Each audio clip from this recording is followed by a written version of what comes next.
Welcome back to the YouTube channel of Pro Enzo Vidz, and this is the Ankle Breaker Podcast, episode 17. Hope you're all going well this afternoon. Like I said, episode 17, so it should be good.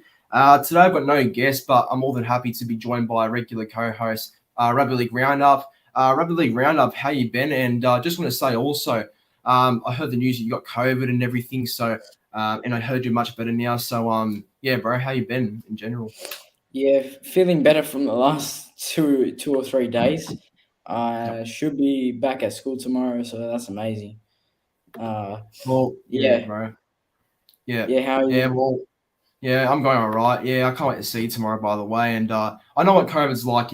Obviously for the first 2 or 3 days, the symptoms are pretty bad, but then after that, it sort of goes a bit down. Like you don't feel the symptoms as much. So yeah, as long as you're better now, that's the main thing. And that's good. But yeah, myself, I'm going pretty well. So it should be a good episode. Got plenty of things to talk about. Before we start even more, just gonna go through the chat quickly. So we've got Faraz Alam. The Manly rep. Good to see. Jay Lockyer 03. G'day, Lorenzo and Billy. Mr. Lachlan. Warriors NRL Fanatics. Hey lads, how you going? Yep, we're going well. Luke Melbourne Storm fan. Faraz says, wait, Lorenzo, didn't you drop out? No, not this year, but this year I can because I'm going to be 16, so I'll be allowed to if I get the job by then. Do you guys go to the same school? Yeah, we do. But without further ado, I think we should just start already. So with the first topic, so we're going to be basically going through our review of the week 2 of the trials. So obviously week 1 was last week, so we've got week 2 this week. So a lot happened. I can already tell Billy's smiling by what he can see on the screen. So yeah, obviously we saw a couple of trials last week. Obviously we saw, obviously, unfortunately, it doesn't really matter anyway, but my team mainly lost to the Raiders. Then we saw the Roosters lose to the Tigers. And then we saw another game, which was a shock one, Parramatta defeating the Panthers. Then we saw the Charity Shield, which we'll get into a second. Dragons defeat the Rabbitohs. Then we saw the Cowboys defeat the Broncos. Now, on the Sunday, we saw the Storm defeat the Knights. So, and there's one game being cancelled, unfortunately. So that's Warriors and the Titans. So that won't be played now due to the floods up there in Queensland. I'll start with you, bro. What did you think of week 2 of NRL trials? Like, what did you like about it, and what were some things that you weren't a big fan of, if you could think of anything? Like, what was your overall thoughts on trials? Well, I thought it was much more entertaining week of footy than last week. Mainly because all the teams were back. You got to see a bit of actual first grade players playing, and yeah, I'm not a big fan of the rule, but that we'll get into that later. But yeah, I think it was a pretty good week, and my boys finally won the Charity Shield. So, yeah, up the Dragons, up the Saints. So what a win! What a bloody win! We'll take it. Yeah, We'll take that win. yeah, And yeah, I'm happy yeah. as. Nah, I can imagine you tomorrow. Like you'll be full of energy when you're back at school. Oh But yeah. yeah. No, look, that's a pretty fair call. I think it was a much better week. I agree. I thought a lot of the games were better. Obviously, there were a couple of injuries. Like I'm not happy with Manly's in particular, losing Ola Kawatu, Walker, Tapau, and even Ben Trebojevic going to lose him for the opening 4 weeks as well. So that's all pretty tough, for us especially. But we've got a bit of depth at least, so we should be all right. But we'll see anyway. Yeah, I thought teams like Parramatta impressed. With what's it called? Mitchell Moses really stood up. Like I was really surprised how Mitchell Moses went. Like that's how a real halfback should play. The way he played, I know it's a trial. I know that you can't take too much out of it, but the way he played is how a real halfback should play. What did you think about his performance against Penrith? Mitchell Moses, like, were you impressed with it? Well, I didn't actually get to watch the game. I was doing something Okay. at the hour, but I did get to watch a bit of the highlights, and I was really pleased with his performance. Put a few nice kicks in, really strong. Yeah, and I thought they all did well. Parramatta, most of the team, and I thought Dylan Brown was quite decent too. I think he scored a try. So yeah. Yeah, I was pretty pleased with how they played. Yeah, I agree. But yeah, look, just for me to end off there, I think it's was a good week of trials for sure. So bring on round one, which is next week. All right, I think it's time to talk about the Charity Shield. Time to give our main thoughts on that. I know that you're probably probably just want to talk about it already, eh? Like you just want to forget everything else and just talk about the Charity Shield. Dragons winning by about 6, and just so much happened, eh? Like I'll let you talk about it first, bro. Like, what were your thoughts in the game? Like, who were you impressed with the Dragons, and like what players stood out for you? And just what's your thoughts on Dragons? Winning the Charity Shield for the first time in 10 years. It's very special, isn't it? Yeah, proud moment. Proud moment. I mean, I watched BKR stream, and I'm not trying to be rude, but he said it means nothing. It's just a trial. To me, that's completely bullshit. Obviously, I'm a Dragons fan, so it means a lot. It's been going on for 30 to 40 years now. So to get a win on the board, especially after 10 years not having any moment to have a photo with the Charity Shield in our hands. It's absolutely amazing to have it now. I'm just blessed we won it this year. I thought our defense was great. Is it okay if I go through some of the plays I thought that did well? Yeah. Go ahead. Yeah, go ahead. That's Yeah, what I want you to do, actually. yeah. So Sloan, played great. Ramsey, I thought he was great. Sully was good. I think he had a try Oh assist, yeah. so I was pleased with him. Zach Lomax, other than his kicking, he was out of this world. I did not believe for a Yes. second he would have gotten that pass off, and he did it. And Ravalawa was good. I thought Amon was great. Hunt was great. Woods was okay. I thought he had some good runs and some bad runs. McCulloch was good. Yep. Laurie was good. Jack Bird was good. Sewer was good. I'm gonna say a lot of players were good. Jack DeBellant was decent. Francis Molo could have done a bit more. Yeah. Josh Kerr. Oh no, Josh Kerr. I don't want to even get into that. He's not going to get selected in round one. George Burgess was decent. I thought he was great. Michael Molo was okay. Moga was Yeah, he's good. solid. Jaden Hunt was okay.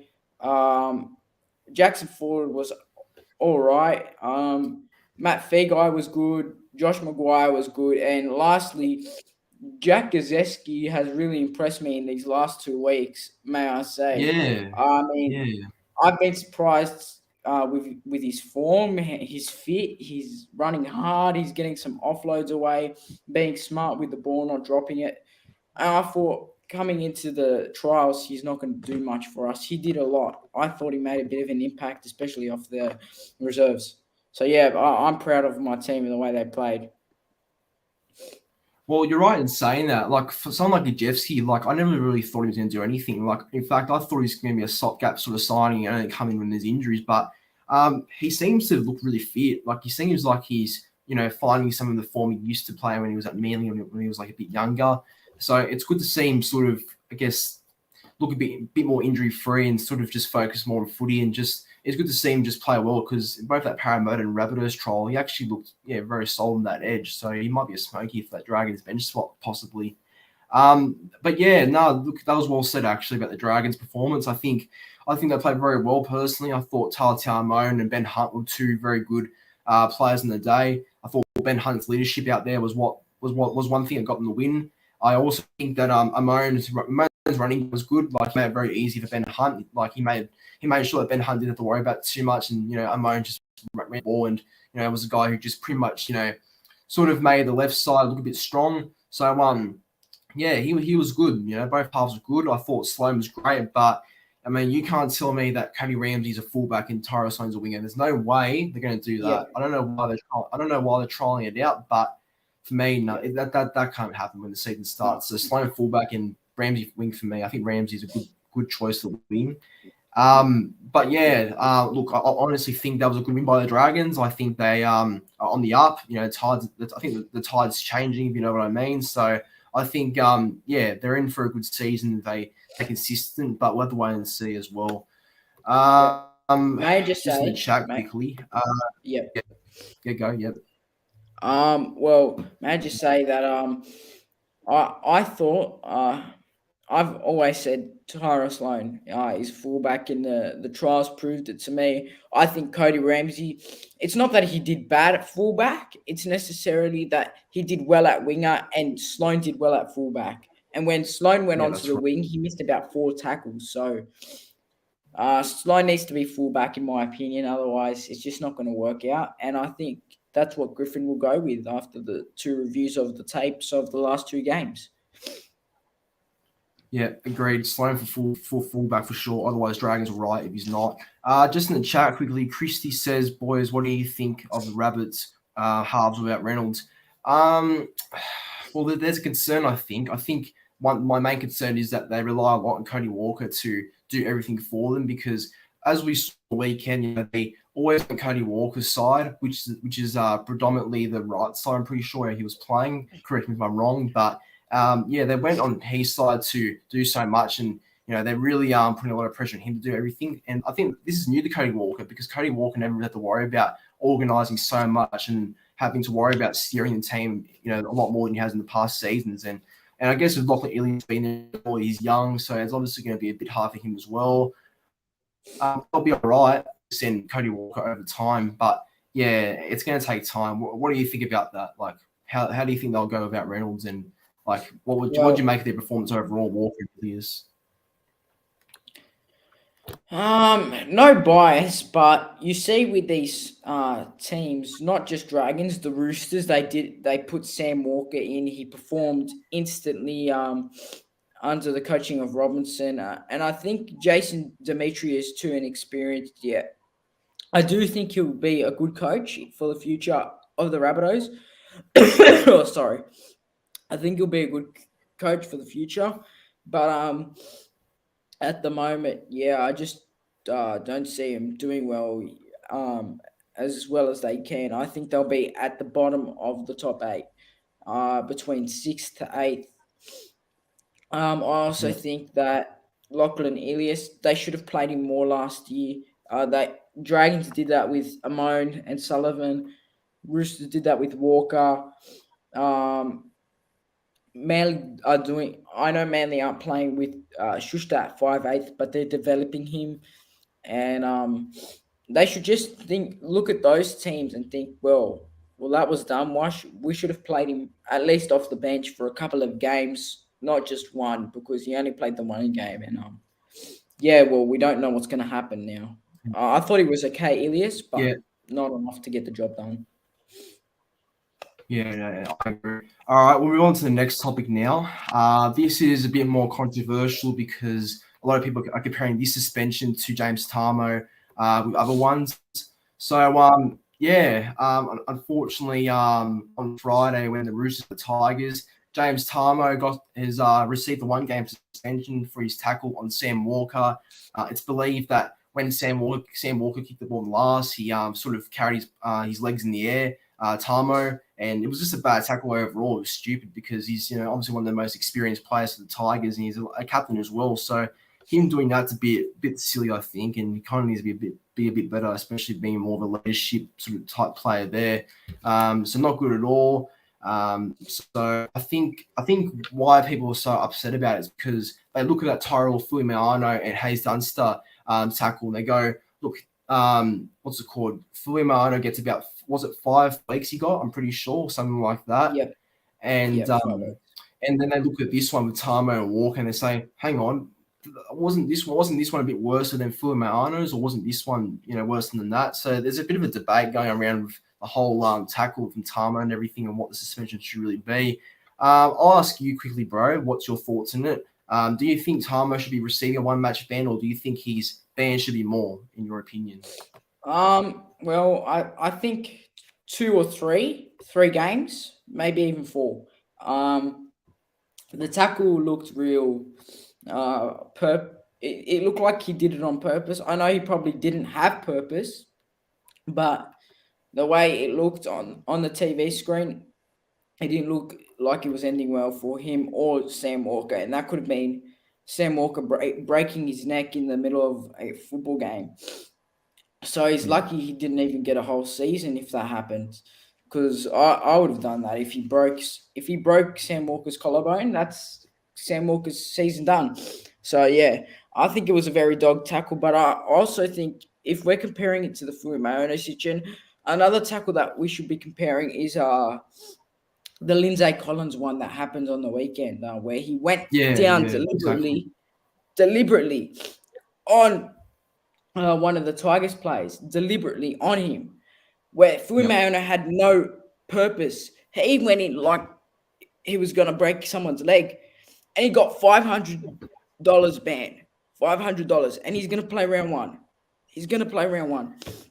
So, sorry, I'm very coughed up. I need a water. That's all right. I understand. It's all right. It's COVID. Yeah, That's what happens. Yeah. But adding on to what you said, I think I guess the reason why Tamo suspension isn't as long as what it could have been is because the thing is, Fuimaono actually injured someone by accident. It's by accident. Everyone claims it's it was on purpose when it's not. So it was an accident. But like you said, if Tamo's tackle on Sam Walker was very bad, it could have been a broken collarbone because the way he tackled him with his legs going up in the air and everything, it obviously caused a risk of injury. So if it was like that, then yeah, I think Tamo would have got more weeks. But yeah, I think 1 week, like I don't have a real problem with it. But I think if it was worse, like if Sam Walker got really injured, like you said, then I think it should have been about 3 or 4 weeks. Then that's honestly what I think. But again, the system with the whole suspensions and whole that sort of shit, it's just the system needs a bit of a clean out. I believe personally, I think the system of the whole NRL and how it works, the suspension and everything, it's definitely not perfect. It definitely needs a bit of fixing. So hopefully they look into looking sort of into how they can sort of improve on that as well. So yeah, and I'm not really impressed with how it all is. But look, Tamo, he'll miss a game now. So yeah, I think it's right. So it is what it is. Now, before we move on, I'll go through the chat quickly because there's a lot of comments actually to get through. So I just want to go a couple quickly. The Manly rep asked before, and he said, "Who do you boys think has played the best in preseason? Best preseason player and team so far?" So he's basically saying, "Who do you think has been the best preseason player and the best club in the trials? Like who would you say in your opinion?" I'm not going to be biased, so I'm not going to go with the Dragons as the best preseason team. So, I guess even though Para lost their first week, I thought they were excellent in the second. So yeah, I'm going to go with Para as the best team. And the best preseason player, well, I'm going to be biased on this one, and I'm going to go with Tyrell Sloan. Yeah, fair call. That's a fair call, actually. I think Tyrell Sloan's up there as well. I think Tyrell Sloan, I agree. I actually will agree. I think Sloan is up there. I also think this is a bit of a one that not many people are talking about, but I think Nick Meaney's a fair call. He was good for Melbourne in that Warriors game and the game yesterday against Newcastle. So I think he's a fair shout. Best team, probably either Dragons or Parramatta. They're the two up there. But I think Canberra for me. Canberra will be I'll give it to being the best club in trials. And then Fanatics is here. He says to everyone in Queensland, New South Wales going for the floods, yeah, it's obviously terrible. Our good friend Nick from Australia is really suffering with the floods as well. So I really hope him and his family are going well because they have to evacuate Lismore this afternoon. So it's obviously a very terrible situation. So prayers to them. But yeah, it's obviously not good, the floods. So hopefully they get better soon. All right, so we'll move on.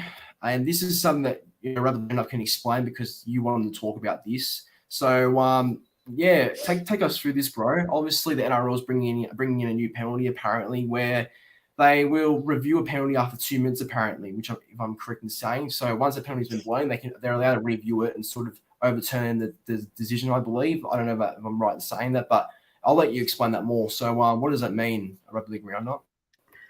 I believe they added this. It's a recent rule. It wasn't this year added, but it was very recent. I think last year. There's a penalty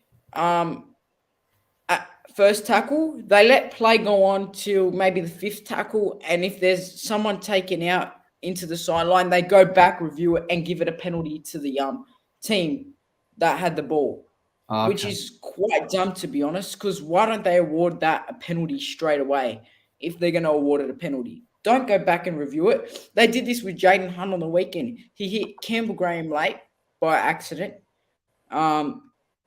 Fifth tackle down their end. They go back about 3 minutes in play, penalty. Where everyone is there saying what for, because what's the reason for it? If you're not going to give it a penalty straight away, there's no need to give it a penalty at all, in my opinion. And he even got a sin bin for it. That's the shit thing. That is the shit thing. He got a sin bin for it. Dragons fans were up in the air. The commentators on Fox League were like, what is going on? So, yeah, that's all I'm saying, is that, like, you shouldn't go back and review something that was a penalty 3 or 4 minutes back in play when you're right in the moment, because it's dumb. It should be when you're there, and it should be a penalty, not when it's in the past. I just want to say, I don't get this rule one bit. I don't get it. Hopefully they only use that penalty rule as a trial, like only as a trial to see how it all is. But the thing is, I don't get it at all. I'm not really happy if this is going to be a new confirmed rule across the season, because, I mean, why would you review a penalty after 2 minutes? Like, I mean, the penalty's already been given. You know, you've already kicked the ball into touch. You've already gone for a tackle go. You've already gone for a penalty goal. And what? They're going to review it after a couple of minutes, the penalty. I'm sorry, that's fucking stupid. I'm just being honest. That's stupid because there's no consistency with anything anyway. Like, it makes no sense because, you know, a penalty's been given. It's given when it's given. There's no point in going back anymore because it makes the game slow. It makes it slow. I mean, you want the game to be fast? Well, that's not the way to do it. I mean, going back every single second, checking a penalty or checking a forward pass. I'm just talking about what also I'm giving an example of when they go back and checking things. They need to stop checking things all the time. Okay, the game is better. Like, I do believe the game is better when they just, you know, play it naturally without going back and everything. You know, just play it the way it should always be played. You know, not having to be so hesitant on every single pass, not being so hesitant on what penalty is a penalty or not. You know, they should really just cut back a bit on all that, because it's really pissing me off, and I really just hope it all stops soon. Because when I heard about that, I was just like, no, it's not going to work. It's not going to work. I do not want to see it. So it better not be true. It better not be a official thing during the season. That's all I'm going to say, because I can just not stand over the season going through referees going back a couple of minutes or something, and just over reviewing consistently stupid penalties and errors, or not errors, but like, well, actually, no, errors as well, because they over-check it too much. They overdo themselves, referees, and it's just stupid because there's no point, because it's happened. You know, it's dumb. What were you going to say? I saw your hand up. May I just say that the penalty that they actually gave South, when the penalty was meant to be awarded 3 minutes or 4 minutes before, the penalty they gave him at that moment, they scored off that, and that was in the last minute too. And that could have cost us the game. They did too. That could have cost us the game. That's what I'm going to say. It may as well. And then what would things be like then? You know, things would be not good. Obviously, you'll be angry, and obviously the game would be put into question again with how the whole thing works. So it's very stupid. You know, I just hope it's not something they take into account into the new season, because, like I said, I can't stand going over a season where the referees or the bunker, whoever it is, that they're both clowns either way, reviewing everything, being so slow and so cautious with what happens with a penalty or error or anything like that. Okay, they overuse technology for one, like National Sports Load style right out of my mouth just send the technology too much. They do, and they've really gone to extreme, unfortunately. So I just wish the game was a bit more easier to understand. But these days it's just too complicated, and I can't keep the track anymore. So it's very annoying. It makes me pretty mad actually talking about it as well. So We'll just move on to this topic now. This is the second last topic, and this is just a bit of a fun one. I just want a quick answer on this one as well, so I'm not going to talk about it too much. But Yeah, I'll ask you quickly, Rugby League Round Up. Who will Australia select as their halfback for 2022? Because obviously in November or December, the nations start, the World Cup sort of starts. So that's going to be really good to see. And obviously Australia are sort of between picking two halfbacks, Nathan Cleary or Daly Cherry Evans. So personally for you, who would you pick and why? Well, I'm going to say this. I think Daly Cherry Evans has the 7 in Australia. Even though Cleary has had a better year last year, he's basically the second best player in the NRL. So, but I've still got my trust in Cherry Evans for the Australian halfback. He's so much more experienced, more clutch in those moments, I guess, than Cleary. And I think he's a great leader compared to what Cleary is, because just like I said, experience matters in especially in the World Cup, especially if you're trying to lead your team to a World Cup win. Um, and I think Cherry Evans is the right man for that. Absolutely, yeah. No, well said. Yeah, it pains me to say this. It really does pain me to say this because I love Cherry Evans so much. He's obviously an idol of mine. I've watched him ever since I was a kid. I just, love everything about him. A great player, just a great bloke as well. So obviously, he's always going to be clutch in my opinion, no matter how he goes in one game or not. But unfortunately, I think this is the time of Cleary. I think this is Cleary's game at the moment. This is where I think Cleary, will end up standing up, and I think he's the guy that's going to be the future of Australia in terms of being the halfback. Cherry Evans has been there for a long time now, so there's no reason why he can't go for another couple of years. But I just think Cleary, he sort of has passed DC in some aspects as well, I guess. Which I hate to say that, but it's true. And I just think this is just Cleary's time. I know Cleary has come out and said that Cherry Evans deserves it, which I think he does. I do think he deserves it because he's obviously a bit more experienced and everything. But look, if you're asking me who I would go with, I think I would go with Cleary just because of how he's been the last couple of months. He's been fantastic in that Panthers side, led them to a grand final, obviously, and has taken them on a game-winning streak for a certain number of games. So basically, Cleary's world, I guess you can say, and I think this is it's time for him to get a shot. I know Mal's going to be a bit biased, I guess, because he's a Queenslander, works with Cherry Evans for Maroon, so there's obviously a bit of a factor saying that he might actually select Cherry Evans as the halfback. But look, you'd have to be very stupid to not be selecting Cleary for the Australian halfback role. That's all I'm going to say because I think he deserves it.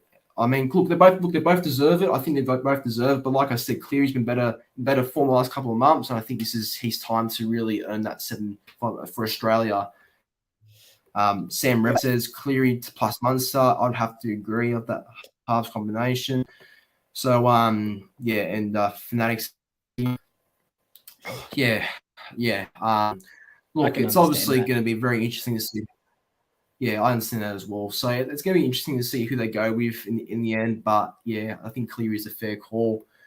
All right, bro. I think we're on to the last topic now. So if you can, just quickly, if that's all right, can you quickly share your screen when we preview this game right now between the Bulldogs and the Sharks? Just want to get the teams up so we can just talk about it and go through a bit of analysis on it.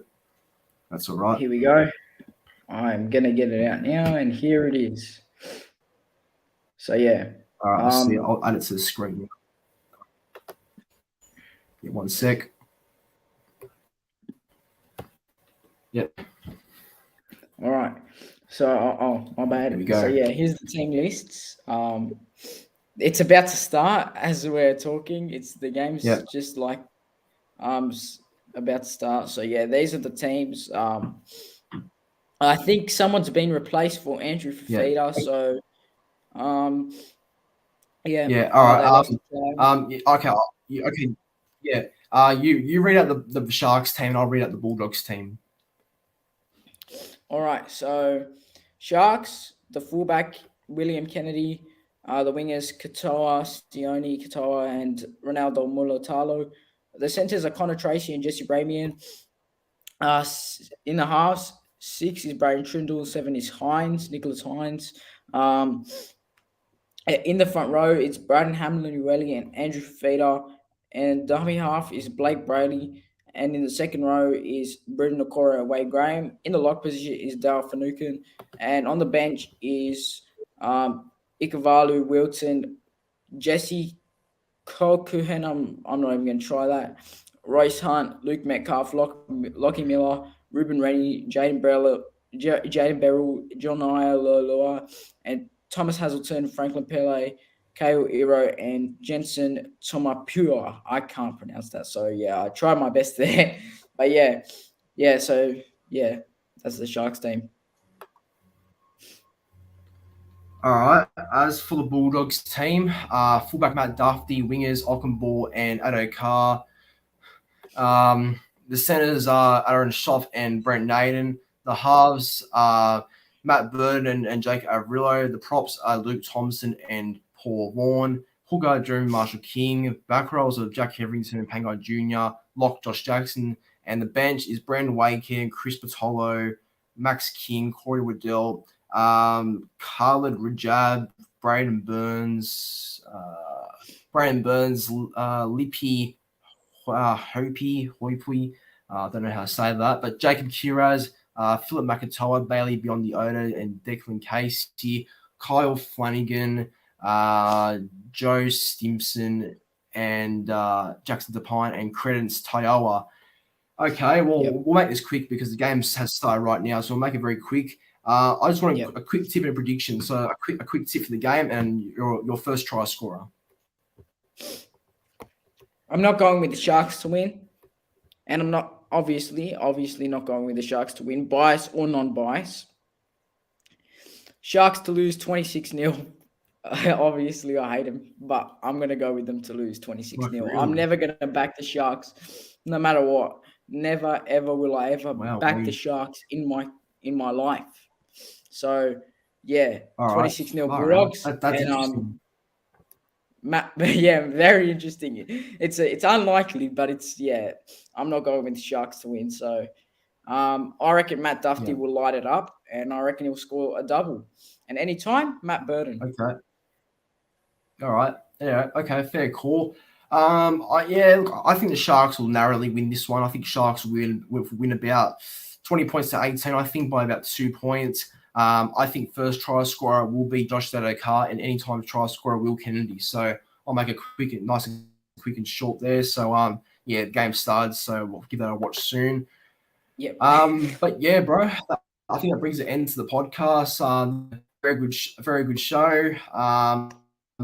Thank you for coming. Thanks. Thank you, bro. Yeah, all right. Before I end, so you know, Rugby League Round Up's YouTube channel is in the description down below. So if you haven't subscribed, make sure you do already. His link is in the description, like I just said. But we're out of here. Thanks for watching, and I will catch you all in the next one. So see you later. See you, lads. Have a good one.